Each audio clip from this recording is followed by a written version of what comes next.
première question a été « Quelle performance cognitive tester sur la souris ?» Après la mise en situation de Linda, les élèves sont arrivés à une question plus précise. Est-ce que la souris est capable de rechercher sa nourriture même si elle a eu peur? 2 temps ont été définis dans l'expérience. Faire peur à la souris d'expérience et apprendre aux souris à rechercher la nourriture.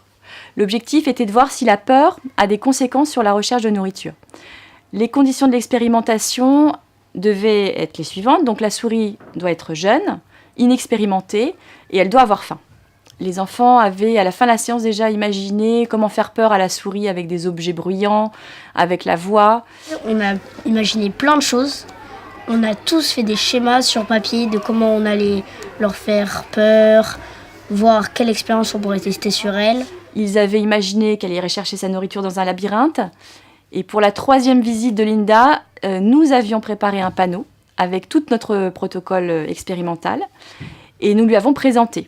On avait décidé du rôle de chacun dans la présentation à notre marraine, de l'organisation de la classe, du matériel, du déroulement de l'expérience et nous avions aussi des questions pour elle.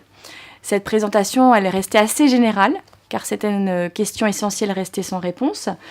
Par exemple, combien de fois faire peur à la souris d'expérience? Combien de fois lui faire le labyrinthe? Sur combien de jours faire l'expérience?